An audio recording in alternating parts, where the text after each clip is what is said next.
And actually, that makes total sense. Yeah. Because I know me.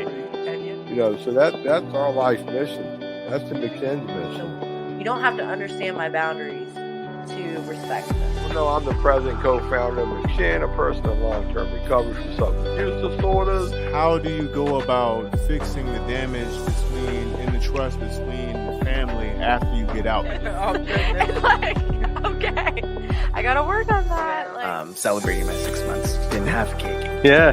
gosh, you showed up.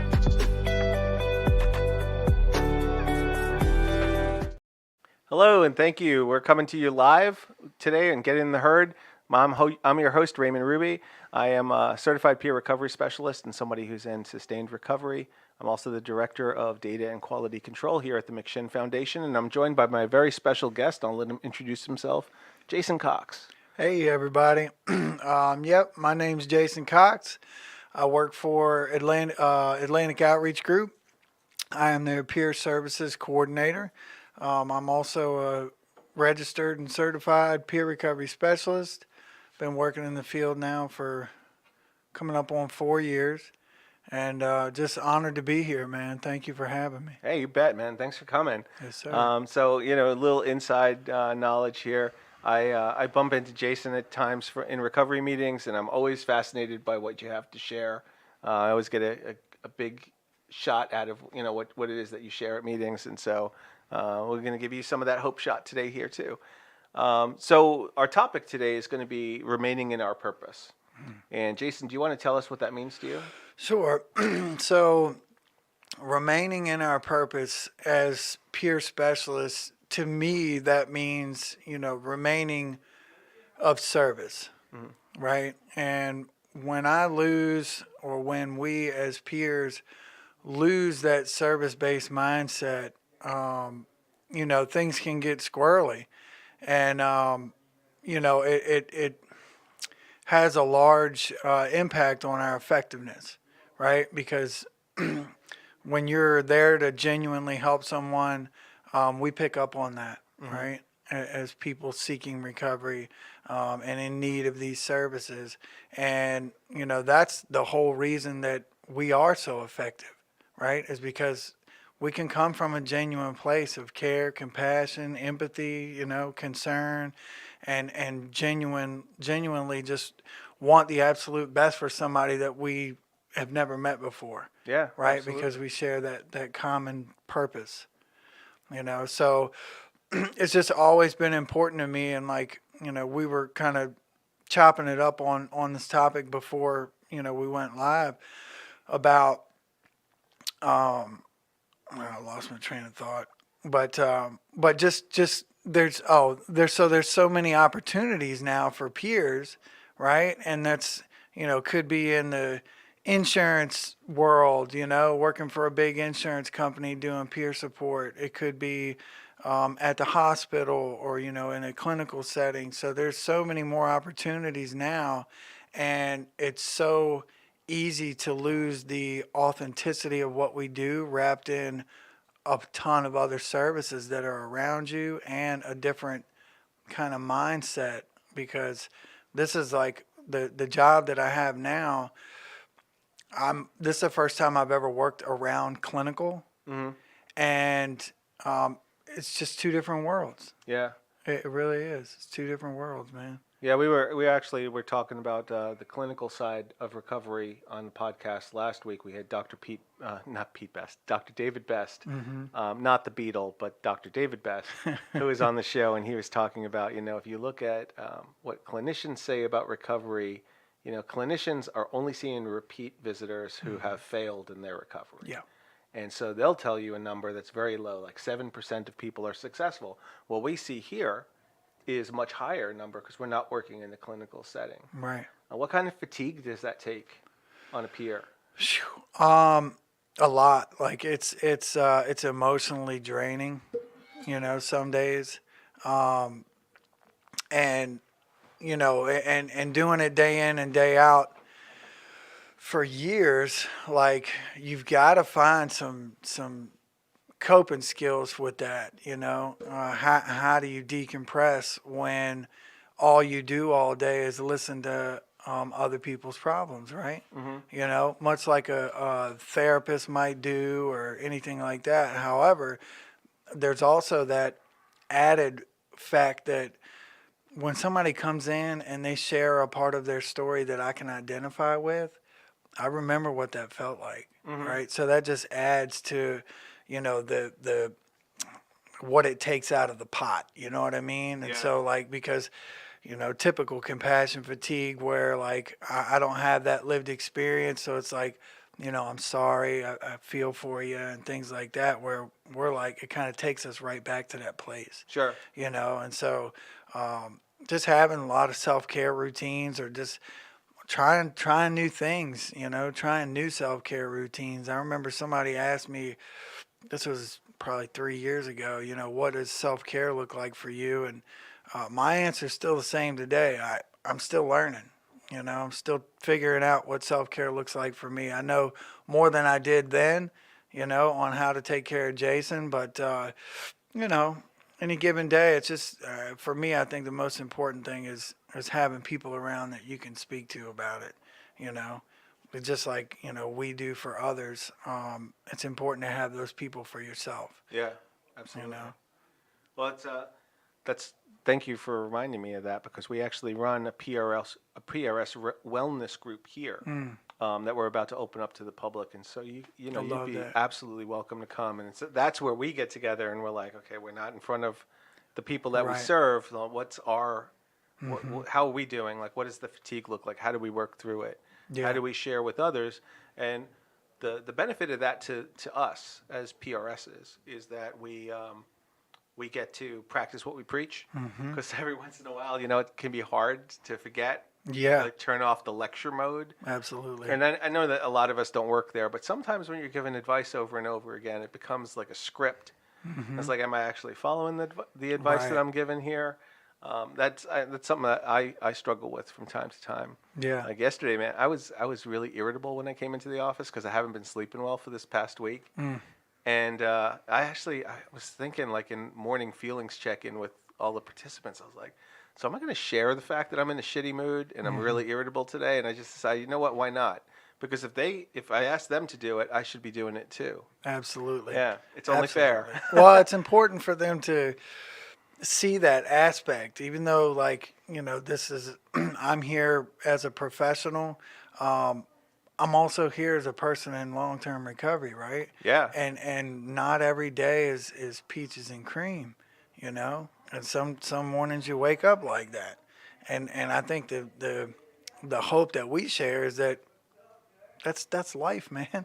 Yeah. It's going to be okay. You know, before, when I was in active addiction, those were the things where, like, you know, we make mountains out of molehills, and like the littlest thing was just like the end of the world. Hair on fire. Oh yeah, man. Yeah. And you know, and we don't have to live that way today. That's thank right. God, right? That's right. Yeah, no, for me, serenity is knowing that I have a good day and it's going to pass, and I have a bad day and it's going to pass, and it's the impermanence of it. Like enjoying what it is in the moment. Right. Like even with bad times, right? There's you can still savor it for what it is. Yeah. There's no problem feeling a particular way as long as you realize it's going to pass. Absolutely. And I mean, you know, sharing that stuff also helps to foster the trust. Yeah.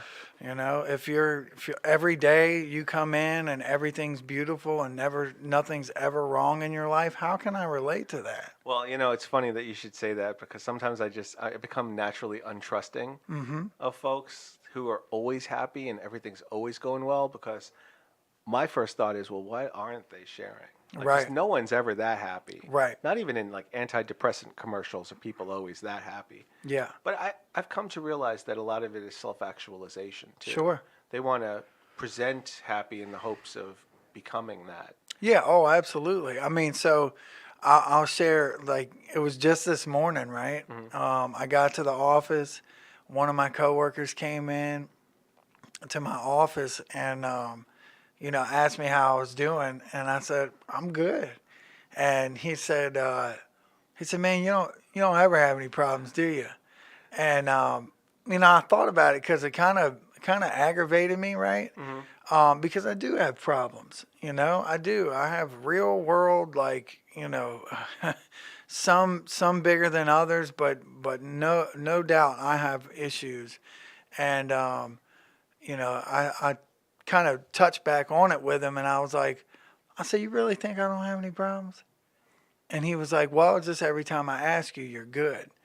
And and I said, like, if someone wants to kind of dig a little deeper, I'm more than willing to share it. But like I also know what it feels like when someone just dumps on you. Yeah. You know what I mean? So like recovery's given me a network and, mentors and things, all that stuff to process all of the things that I don't understand about life, right? So it makes sense to me. And so when people ask me, I can come from a genuine place of acceptance with where I'm at, whatever's going on, and I'm genuinely good. Yeah. You know what I mean? It's not fake, it's not this, but I'm not, I process the things that go on in my life and the troubles that I face with my network and a particular set of people. But I'm always open and willing to share that stuff. Yeah. But I was like, I don't know, it just caught me off guard this morning. I was like, man, I try to be, I've always been a very positive person, and always see the bright side of everything and stuff like that. So, I don't know. I even when I was in active addiction, I tried to find the good in each situation. Yeah, me too. I was put in a situation last night that really irritated me because I was going off of like no sleep for a couple of days, and I was already in a mood, and I was sharing here at our community meeting, and then I went out to one of my recovery meetings, and I was sharing on the topic of what true rock bottom looks like, and how it doesn't matter what your rock bottom was, like when you're in a hole. All you know is that you're in a hole. It doesn't matter how deep it is. Yeah. Sure, it could get deeper, but all you're interested in is climbing out. And so I shared the fact that my active addiction lasted about 5 months. And after the meeting, having heard nothing else I said, somebody came up to me and they were like, well, you're not a real addict. And I was like, oh, I don't want to win. I don't want to win that battle, dude. Right. Like, we're not getting into this. Like, I don't need to have that discussion. And it was so irritating. Oh, I'm and that's sure. like the kind of thing I always go out of my way to avoid when I talk to folks. Is that I don't want to ever say, well, I'm better than you or you're better than me. Sure. It's like, yeah, we all found a level in our rock bottom that we were like, oh, screw this, I don't want to do it anymore. Yeah. We decided to do something about it. Yep. And for me, it's not just substance use. It's also it was precipitated by mental health Sure. issues. Absolutely. So there's always that balance, and it's like it's false equivalence to say, because I didn't do X, Y, and Z, that I'm not an addict. And who wants to be that gatekeeper? Right. Yeah, it's just weird. No, I mean, there's a lot of factors that go into somebody reaching their bottom, right? Yeah. There's a lot of variables, and your bottom is yours. That's something I had to or at first I kind of struggled to understand it. Yeah. How active addiction or substance use disorder took me to some very dark places, homelessness and, jail and all that stuff. And when somebody would share, well, I've never been homeless. I never really lost any material things. I never lost a job. It was hard for me to identify with that. But the pain was the same. Right. Right. Yeah. And so once it required some guidance through that, through navigating the understanding of that. But also, that's becoming a peer recovery specialist. It teaches us about things like that, right? Yeah. About how to meet somebody where they're at, even though it may not be somewhere you've been. The pain is the same. Yeah. We've all been to the same place of pain, The threshold got to the point where I said, I can't live like this anymore, right, regardless of whether I was homeless or not, We're actually broadcasting to a bunch of people in our jail programs around the country, and I would say to everybody, all right, so I've never been arrested, I've never been in jail, right, but I don't want to be. Yeah. You know, and some people don't have much of a choice in the matter. Right. But you know, if you are working with somebody in recovery and they've never been arrested or never been to jail, you don't want them to go there. No. You want them to do something and preempt that. Right. Yeah. So and sometimes too, like when I hear at like an AA meeting, somebody will be like, "Well, I've spilled more liquor than you ever had." I'm like, "That's not helpful. What are you Yeah, doing?" Good for you. Yeah, Right. good for you. You win. Right. No, I mean, ideally I would have never gone either, right? Right. I didn't like it there. I'm grateful for the jail time that I did spend because it helped me reach my bottom. All of that stuff, I feel like was intricate little puzzle pieces that fit, into the grand scheme of things to help me reach a point where I was willing to do something different. Sure. Yeah. Yeah, I think that's all recovery really is in the end, right? Abstinence is putting substance down or the behavior away, but recovery is about wanting to be different, like wanting to, we're all living. Living is just a series of events that causes us to become the person that we're meant to be or that we want to be, and recovery is nothing more than that. It's nothing to be ashamed of. It's just, hey, this isn't working for me, time to change. Right. Or I made a mistake, let me learn from it, not Absolutely. do that again. And I mean, the beauty of it now is that we have so many pathways to recovery, right? Yeah. There's so many pathways, and there's more, continuing to kind of come to the surface. And, recovery, like if for somebody who's never experienced it or gotten to feel what that feels like, recovery has always been to me what they told me it could be, which is you can do anything you want to do, right? And at first I didn't. It's like when you're a kid and they tell you, you can do anything you want to do, and when I got into recovery, I remember them telling me, them being the people that were in recovery before me. I remember them telling me that I didn't have to settle for the same things that I settled for before, and that I could reach, a level of freedom that I'd never known. And I didn't understand all of what that meant, but I'm grateful that I have a much better understanding of it now. I never would have dreamed that I would be where I'm at. Yeah. Truthfully. So let's pivot on that for a second. Let's talk more about where you are now. Tell me a little bit more about what you do as a peer services coordinator. Sure. So I work for an amazing organization called Atlantic Outreach Group. It is one of 4 organizations within what we call an ecosystem. And that ecosystem provides wraparound holistic care. So we have Atlantic Outreach Group, which is a nonprofit. They started as a food pantry about 15 years ago, and they now feed over 600 families a week in the Richmond area. For those folks that can't come get the food, we deliver it. And also, like, this ecosystem created what's called the Fresh Start program, which is a program concentrated. It's a transitional program concentrated on folks that have co-occurring illnesses. So Hype Counseling Services, which is the sister company and a for-profit, they provide mental health services.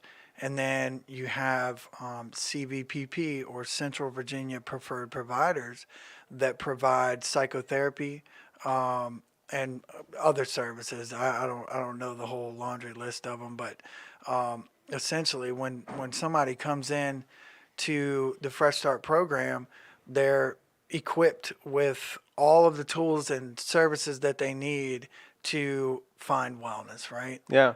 Or sustainable recovery. And my job as peer services coordinator, because what we were finding is a lot of the folks when they are getting ready to discharge from our program or graduate, right? There's a lot of fear involved, because now I have to go to this next phase of my recovery and I've never been there before. I don't know what to do. And so we started a peer program right? So now not only will they get a mental health skill builder, but they'll also get a substance use disorder peer specialist, right? So someone to help with that side of things and kind of show them the ropes, so to speak, in the recovery world, whether that's identifying a pathway, right? Because I know I didn't, all I knew was what they were telling me, and I'm grateful they did, but I didn't know there were so many options. Yeah. And so help them navigate that, find a pathway. What are some of the, essential things within any pathway that you've got to have, right? Some guidance. But just different things like that, developing a wellness plan for themselves. Of course, self-directed, Yeah. But I'm so grateful because like everything, it was wild because when I started working for this company, before I got there, I worked for Sarah, Virginia for 3 years. And I think that's where you were when we first met a couple of years ago. Yeah. yeah, Cool. yep. And so like everything that I did with Sarah, Virginia, prepared me for coming to Atlantic Outreach Group. And it was like I didn't even apply for the job. They called me and they were like, "Hey, look, a mutual friend gave us your name and number, and we're hiring for." I started out there as a housing coordinator, but and I had never done that before either. But when I went to a second interview, the the vibe, man. The vibe was awesome. Not that it wasn't at Sarah. I was just looking for something different, And we were doing Project Recover, and it was like I was working only nights, riding with law enforcement and stuff, which was super cool. Yeah. But nighttime stuff. In the just, front of the car. yeah, right. Yeah. Which, like I said, it was super cool, but and I would have loved to have stayed on doing that because a lot of the officers that I rode with, they've got family members and stuff like that suffer with substance use disorder. Sure. And that's from what I was listened to and riding with them, a lot of them can't really share that stuff with other officers, or feel that they can't. So that was a really rewarding job. But yeah, everything prepared me for what I'm doing now. And, at a certain point when I heard them mention starting a peer program or peer services, I realized I had never even given them my resume. Yeah. And I was like, well, I really want, to work with the peer services program. So let me, introduce myself really, and, or professionally. And so I did. And we just kicked that thing off. We've got we've got 3 peers. And we're looking for more, We want people that are purpose-driven, right? So our topic is remaining in our purpose. We are like, a resume is nice. All these trainings and stuff that are out there, that's beautiful knowledge, for us to have. But for us, it's more about the, how you live it. Sure, of course. We kind of talked about this a little offline before we started the live broadcast. It really depends too on what our priorities are.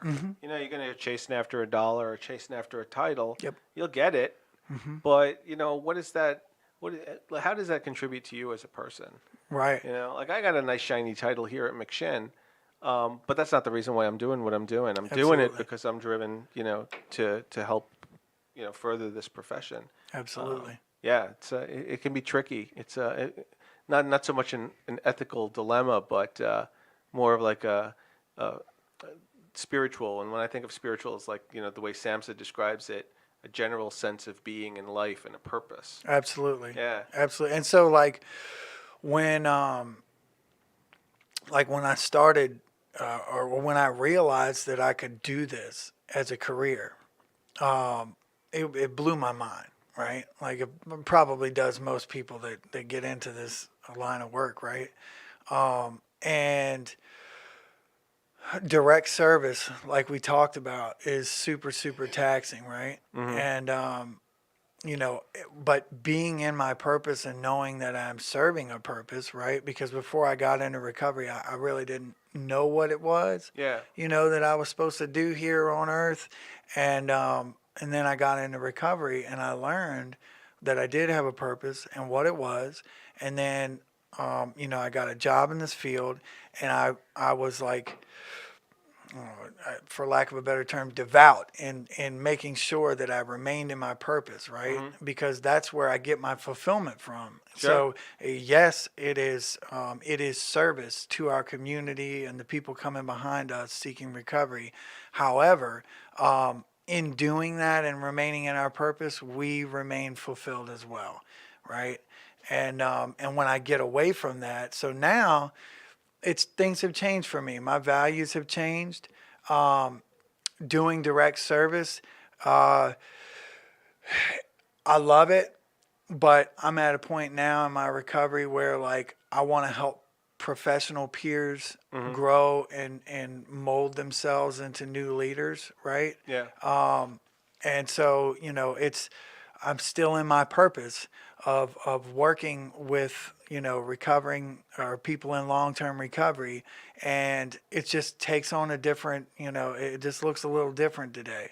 There's a lot less chaos, and stuff like that, and confusion and things like that. So, but with the, with the direct service aspect, so I have sponsees, right? Working directly with someone who is brand new to recovery, it's hard enough.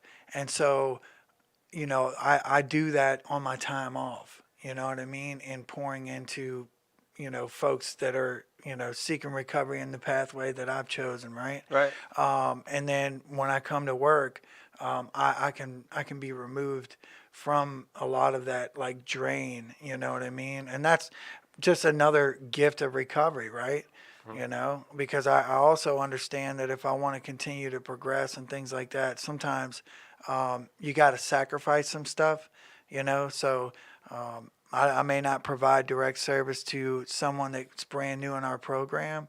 However, the peers that are providing peer support, I can make sure are the very, very best, and that they are service driven and remaining in their purpose as well. Yeah, absolutely. I think we touched on it a little bit earlier, but change can be scary as hell. Yeah. Any kind of change. When Absolutely. you have a participant transitioning from one phase to another phase of the program, when we make ourselves uncomfortable working with others, who may be outside of our comfort zone and a little bit of sacrifice involved, it's the only way that we grow as people. Yeah. It's the only way to do it. Yeah. Change absolutely. is always going to be a painful process. Oh yeah. Yeah. Yeah. And I mean, I'm grateful for all the stuff that I've learned since I've been in recovery, because like, embracing that change, even though it's super, super uncomfortable, man, like some of the growth spurts that you get to experience are like profound. Absolutely. I mean, like when I took on this role, doing documentation and like stuff like that, I was like, initially it's like, you know what I mean? Yeah, there's But really not too much that's sexy about documentation. it's really not. But what I got to experience a couple of days ago when we finished our onboarding training for these new folks that we just hired, and they understood what it is to develop a wellness plan and do the documentation, the excitement in their eyes, right? That they had just learned something new, and I'm learning with them because I've never done this stuff either. So like all of us were excited, we're like, okay, like, we got that hope shot from one another. Sure. That everything's going to be okay, and we're going to be able to do an amazing job at serving the people within our Fresh Start program. But the ultimate goal is to eventually have every participant within our program with a mental health skill builder and and a peer, and then go beyond that, for anybody in the community that desires a PRS, to help them navigate through the beginning phases of recovery. Yeah, absolutely. So when you talk about wellness plans, Mm-hmm. what kind of wellness plan are they paper wellness plans? I know it's always going to be a collaborative effort. Yeah. And the only reason why I ask is because here we are doing all of our wellness plans digitally. Mm-hmm. So we'll sit down with the participant using our RECAP system, and we'll Right. check off like different goals that they've said that they want to work on, and then there are tasks associated with that. So we're able to sort of monitor where they are, Yep. between every evaluation based on what goals they're checking off on, Absolutely. what meetings they're going to, et cetera. How do you do that in your clinical office? Yeah, so it's going to be a lot of the same. We utilize what is it, 8 dimensions of wellness, right? For Samsa's model, and that was something that I kind of had to get a little more in tune with, so that I can teach the other folks coming in. But like the 8 dimensions of wellness, it's pretty big, it's pretty vague, right? Yeah. But it looks a lot like what you described, self-determined goals, right, in these particular areas of wellness, just to give them something to focus on, and kind of hone in on what it is that they think they want, and and then helping them get there. But again, goals, objectives, what type of intervention did we provide, right? And so documenting that and making sure that it's worded right. But more importantly, and again, back to remaining in our purpose, right? So the documentation stuff, it's got, checks and balances, right? So when they send that stuff in, I'll look over it. My partner, Siobhan Allen, she'll look over it to make sure that everything is how it's supposed to be. But the primary goal here is to provide the best quality peer support possible, right? So above all else, yes, the notes are important and stuff like that, but nothing is more important than the services that you provide, the support that you provide, right? And making that person feel safe, welcome in developing this plan. Because, when I got into recovery, I didn't know what the game plan was. Right. You know what I mean? I mean, some days now I don't know what the game plan is. So like it's extremely, extremely important, and we just like hone in and focus on that when we're training our folks coming in, our professionals, to say, hey, look, all this stuff is important. It's daunting, right? Yeah. But It can be very daunting. it is. Yeah. It is. I mean, even for me, like I'm learning a lot of new stuff. It's extremely uncomfortable, right? So I get it, but at the same time, nothing is more important to me than making sure that the folks that are working underneath me feel the same way. Right? Feel that they are in their purpose, that they're fulfilled in their work, that they have everything that they need to do an excellent job. That's my purpose now, is to make sure they have everything they need to fulfill theirs. Sure, and that's great. I mean, that's any good manager, right? And I've worked with many of them. I have one now. They're always trying to, build on what capabilities already exist, but also work where there are development opportunities and help a Absolutely. person grow. I manage a couple of the interns here at McShin, and sometimes it can feel a little overwhelming because I have to take time out of my day to just sit and talk and listen. It's almost like doing a one-on-one with a peer. Right. It's like, what do you want to work on? How do Yeah. I help you do that? What are your long-term goals? And it's really no different, Yeah. being a manager and being a peer leader, because you're helping to mentor somebody and what kind of capabilities and trust and Absolutely. satisfaction they want to get out of a job. It can, from time to time, feel very overwhelming, though. Yeah. Yeah. And like what we talked about earlier, Yeah. so even when you're providing direct service, that self-care stuff, Sure. right? So like, what does self-care look like for a supervisor? I don't know. Yeah. I'll let you know when I find out. Yeah. I know, again, I know some of the things that Like sometimes I just cut my phones off, you know, like the work phone. When I first got to Atlantic Outreach Group, it was like it would never stop, right? I'm overseeing, you know, X amount of houses and making sure that the leaders within those houses have everything that they need. But, you know, when I first got there, there was, you know, like a heavy need for new policies, procedures, boundaries, right, for me personally, Yeah. and stuff like that, because it was a new position. It, you know, they created that position, and so I was the first one there, and so there was a lot of stuff to like weed through.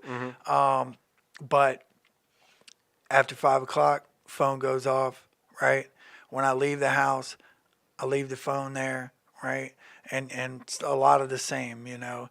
Now the folks that we just brought on to provide peer services, you know, they're going to create their own schedule, right? But that doesn't change mine.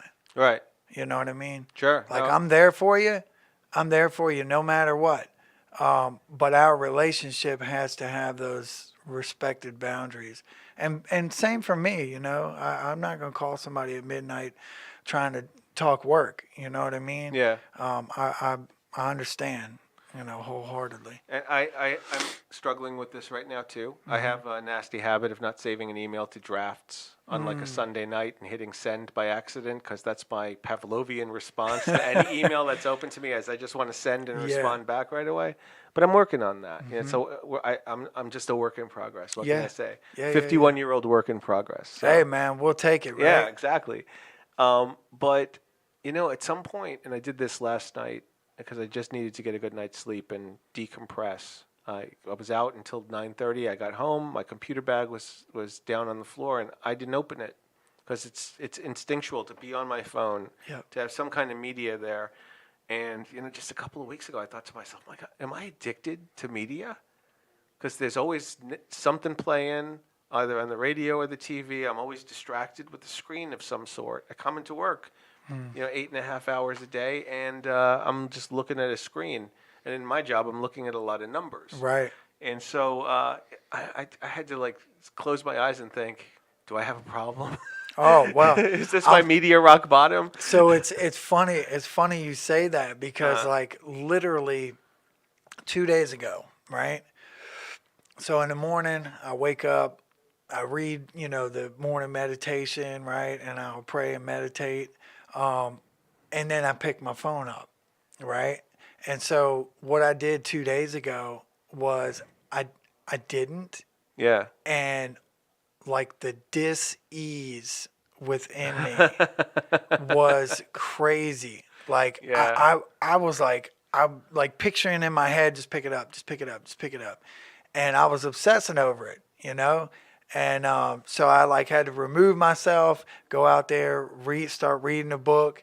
And I felt so much better that I had actually like gotten into some literature, right? Yeah. Did something fulfilling for myself instead of, you know, scrolling through whatever.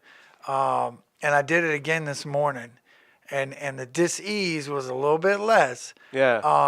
But man, like I realized, like, I was like, wow, like I'm in the morning super dependent on that, because it's just like, you know, back in the day, somebody would, you know, open up the newspaper with their morning coffee, right?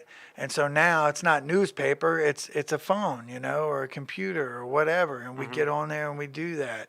But it can reach unhealthy points too, where, you know, we start to kind of stay in that too long or neglect things that are more important.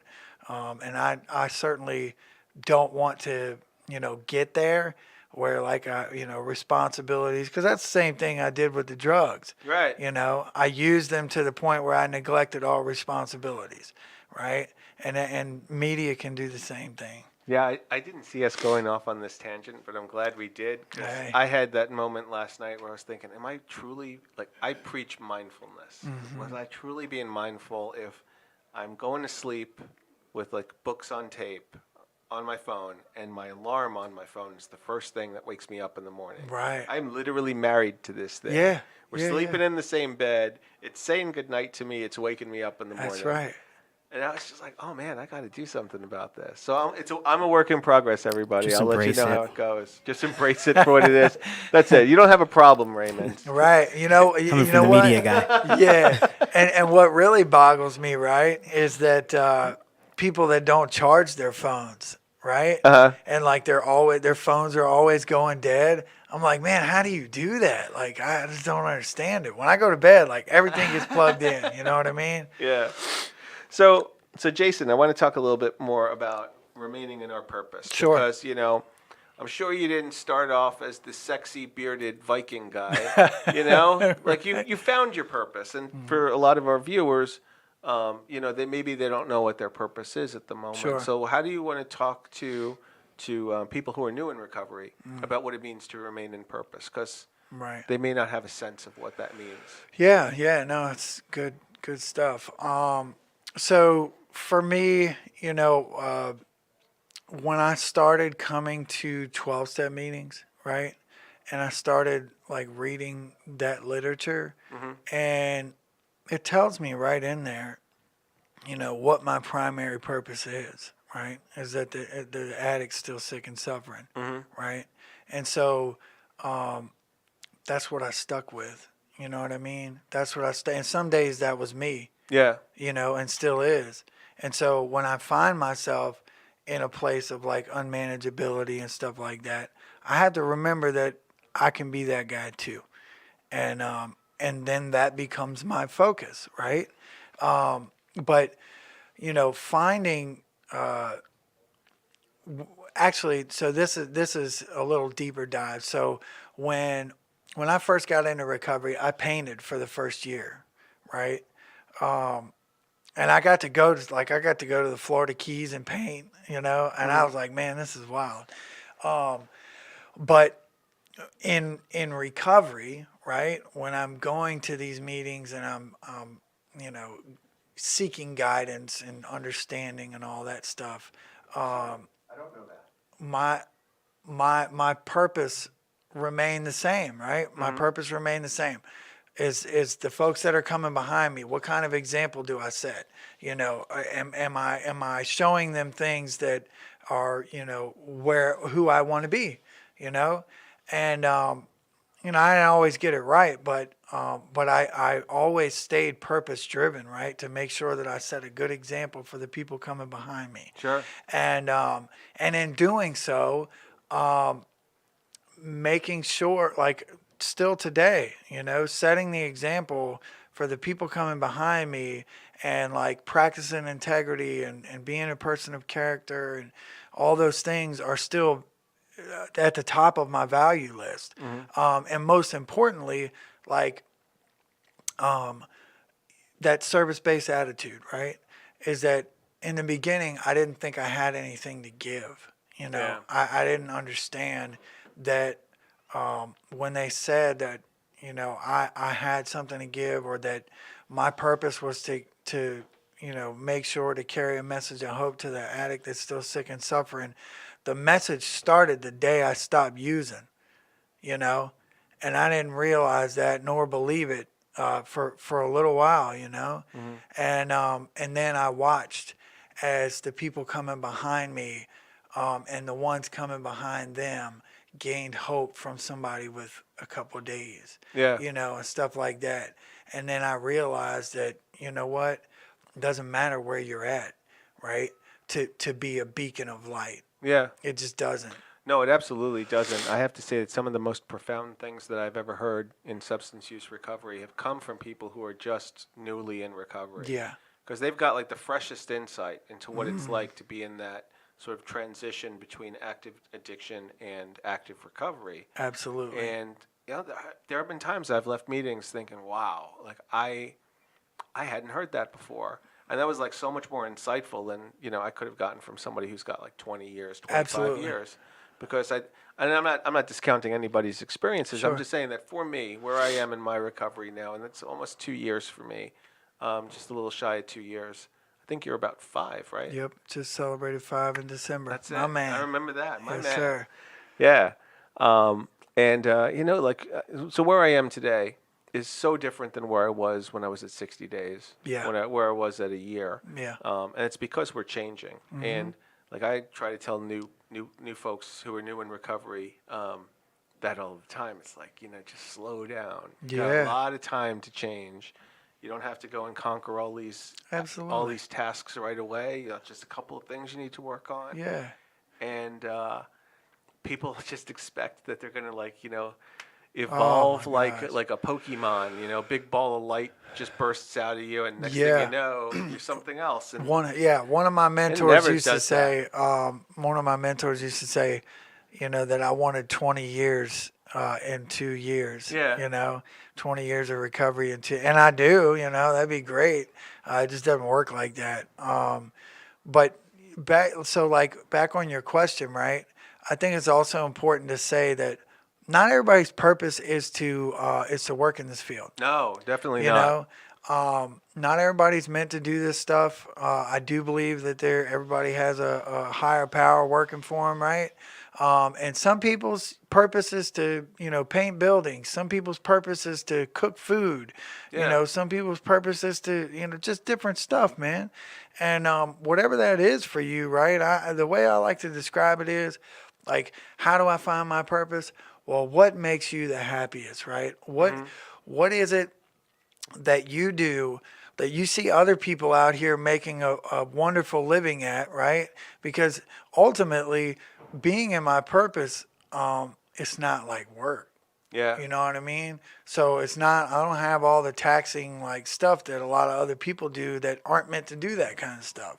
Yeah. Somebody that's not meant to cook, they don't like cooking. But Yeah. if they have a job cooking, then you'll know that they're Right. not meant to do it. I really hope you like cooking. Yeah, if you know? decided to do that for your life. Right. But like I said, whatever that is, and I've met a lot of people that do like amazing stuff, right? Because like I just believe we've all been given some type of gift, right? And when we can find out what that is for us, stick with that. Yeah. Stick with that. Now it may take honing that craft, if I like cooking, maybe some classes, maybe some guides or mentors to kind of help me learn the ins and outs of doing it on another level. Yeah. Right. But that's like we love doing that stuff. Like for peer support, I love taking in new information, right? I love taking in new information on new ways to support people, right? Yeah. New pathways of recovery, new perspectives, right? And things like that. So like anything I can get my hands on. And that's not work for me, but I get paid for it, Right. right? Yeah. No, me too. I love it. I can disseminate all the data in the world and still want more. Right. Yeah. Right. So data is your thing, Yeah, right? data is my thing. And you know what? And that's like, so everything has its place. Yeah. And this is what I believe or choose to believe.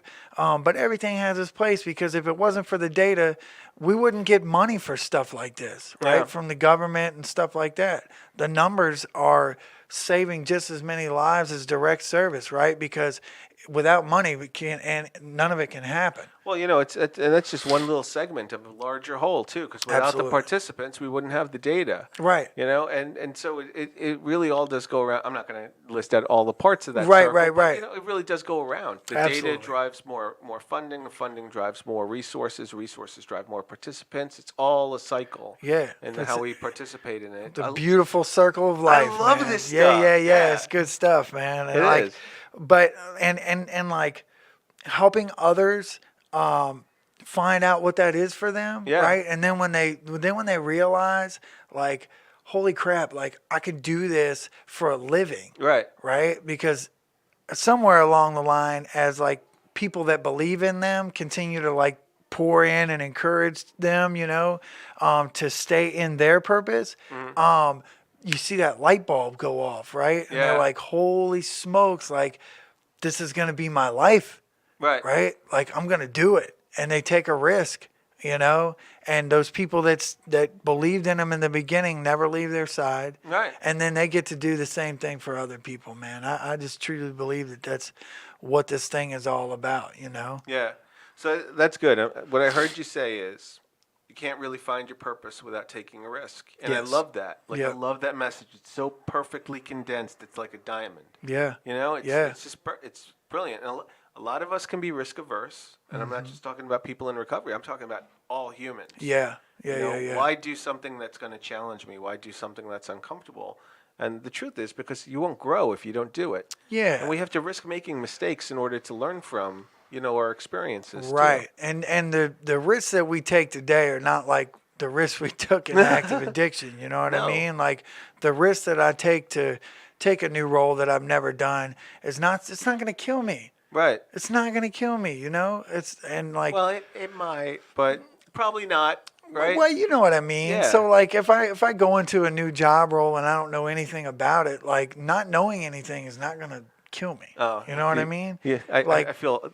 How dare you? Like, I feel personally. When I came into the data position here, I didn't really know much about our systems. Right. And it took me, a little while to learn everything. Sure. And to not only learn it, but to understand it Yep. and how it works. Yep. And I was very uncomfortable, Jason. Yeah. So, but I feel like I'm in a much better place now. I mean, Yeah. it seems to be. Yeah. Right? Like, I mean, you get to know the whole picture, right? Mm-hmm. Like I said, hone your gift, Yeah. right? I take in new information so that I can do it on another level. And then here we are doing a podcast with all this amazing equipment, right? We're live Yeah. on multiple streaming platforms. Like, How cool is this? I'm saying, man, and it's a beautiful thing, but it was daunting. It was right? daunting, Super right? daunting, but you took a risk. You got to know the whole chessboard and what all the pieces do. That's right. And now you're capable of playing on another level, right? That's right. You're just a sage of insight. Man, I try. Man, I Sagely just insight, love this stuff. Jason. Yeah. I just love this stuff, man. It's easy to get excited about, you Yeah. know? And even if, like, I think that's the beauty, too, of what we do as peer support specialists, is like, I don't have to be a good cook or that be my purpose to encourage and empower you to do that. Yeah. You know what I mean? Like, if that's your gift and you get excited about it, like, I'm just as pumped as you are. You know what I mean? Yeah, me too. Like, yeah, man, like, let's do it, you know? Yeah. Somebody tells me that, they want to go sailing around the world. I'm just like, well, let's sit down and figure out how you can make this happen. Right. There are probably like 1,000 steps to get to Sure. around the world, but let's actually sit down and think about it. a Yeah, little I bit. mean, people have done it before, so course. why not you, right? Yeah. I just, and that's another big thing is like most anything that scares you or is daunting to you that you're thinking about jumping through that fear and checking it out. Everybody's jumped through that same door that is doing that stuff now. Yeah. You know what I mean? So like, there's a lot of self-doubt that creeps in and things like that, especially for folks that have like mental illnesses and especially substance use disorder, right? Because for me, like that fear is like, whew, on a whole nother level. Now I'm obsessing about it. Like my low self-esteem is still kicking in, telling me I'm not capable and things like that. And the moment that somebody comes behind me and puts their hand on my back and says, I got you, let's go. Yeah. Right? And we walk through that door, I realize, damn, I was scared of a lot of stuff that's not even real. But also, too, hey, I'm not alone. Yeah. Like somebody's got my back. I have Yes. somebody else's back. It's the whole cycle. You don't have to Yep. know what every piece is doing. Yep. You just have to know that you're contributing to something larger than Yeah, yourself. absolutely. And I mean, when somebody's in their purpose, right? Like let's say my purpose was painting, right? And I come in and I say, well, look, I don't know how to paint, but I'm willing to learn. Like I really want to learn this. Yeah. That eagerness and tenacity and stuff like that, that's what somebody's looking for, Oh, right? yeah. The passion for something is the priceless gift that you bring to the table, right? That's what's of value. Because when I love what I'm doing, I'm going to always make sure that I do my absolute best, Yeah. you know? So, Megan asked, does happiness Well, she just said happiness equals purpose. with a question mark? What do you think? Those are exclamation points. Oh, they are? Yeah. Okay, well, I'm getting old and I'm not wearing my glasses right now, so I'm sorry. So happiness equals purpose. Would you agree with that statement? Yeah, absolutely. I mean, when you don't have a purpose, it's you're kind of just wandering, or I'll just speak for me. Before I understood that I had a purpose here, right, or what it was, I wandered aimlessly, right? Partly because of, my illness or substance use disorder, but partly because I wasn't connected to people who empowered me. I wasn't connected to this type of environment where there's so much positivity and encouragement and people like chasing their dreams and stuff like that. If you get around the right crowd, man, it's a lot easier Yeah. to step through those doors and like, maybe you try a couple different things because you think this may be your purpose or that may be your purpose. But again, find somebody who can guide you through that, to hone that craft. And you know what? You may get through the door and say, you know what, this ain't for me. Sure. Right? But you're still alive. You still got a shot. So try the other one, I agree. I also think too that sometimes we stumble into purpose also. Oh, yeah. Like, I mean, even, I did. Even though you did. Everybody, I feel I like did too. everybody does. Yeah. Yeah. Yeah. So you just sort of choose a direction and you stick with it for a little while. And if it doesn't work out, it doesn't work out. You find another direction. Right. But you at least give it a shot. Yeah. Yeah. Give it a fighting chance to take root inside of you and see if that is your purpose. Absolutely. I think that's been one of the biggest reasons why I'm still in recovery is having a sense of purpose and belonging. Yeah. With this job here at McShin, and it feels like I'm like I have, it's just a purpose. Like I have a good job and a reason to keep moving. Absolutely. Right. In my addiction, I was just running around, really not knowing why I was doing anything. Yep. So direction and purpose has been really big for me. Yeah, absolutely. I mean, look at all that stuff in front of you, dude. Yeah, Like you're it's really cool. Yeah. You're perfectly suited for that, right? Yeah, you guys don't get to see Art, but he's just so happy and happy as a clam back there, surrounded by monitors, Yeah. like he's Yeah. like he's an operator in the Matrix. Yeah. Yeah, he's It's- in his zone, yeah. man. He's jamming right now. I love that. Like that's what it's all about. Yeah. That's what it's all Absolutely. about. Who would have thought, right? Who would have thought that, the three of us would be sitting here, but you yourself, behind all that awesome equipment doing Yeah. what you're doing, man. Yeah, a year ago, I was in, a little over a year ago, I was in Tucker's detoxing, 18-day detox. So it's been a crazy journey. Yeah. And look, I'm a firm believer. I guarantee you there's somebody coming behind you, right? That's meant to do the same thing, right? That you get to guide through that process, man. Yeah. And allow them to be in their purpose too. Absolutely. It's awesome. Yeah. All right. So, any closing thoughts as we begin to wrap up? Man, just do what you love, and stay in it. Don't give up. Find some people that will continue to push you to grow. I saw Linda Clark on there, in the comments and stuff. She's one of my mentors that continued to push me, and still does. Her and I texted this morning. And like we're there through the ups and downs with each other. But she's one of the ones that has kind of helped me stretch and grow, professionally, and giving me different perspectives, and she's always been a positive encouragement to me. So find some people like Yeah. we talk about. Find some people who believe in you. It doesn't matter whether they know what your purpose is or not, right? Right. It's just that they believe in you and they believe that you're capable of going where you want to go, and stick with that crowd.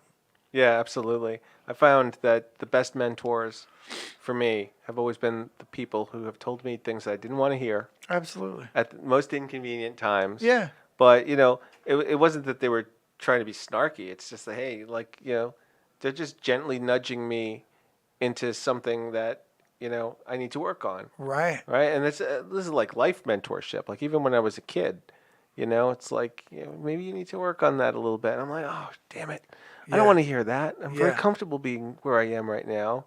But Absolutely. mentors help us to grow by challenging us to be different and be better. Daggone right. So, dude, yeah, you were definitely one of those people when I first came into recovery. I heard you speak first time, and I was like, wow, he's got his stuff together. I'll You know, try. whether or man. not you did doesn't Yeah, yeah, matter, yeah. right? But you instilled that in other people. So I want to thank you for coming on today. Oh man, it's my Really, pleasure. thank you so much. And I want to thank everybody in our audience, wherever you are. We love you. Stay within your purpose, That's right. and happiness equals purpose. So from everybody here in Getting the Herd and the McShin Foundation, I want to thank you all. Have a wonderful day.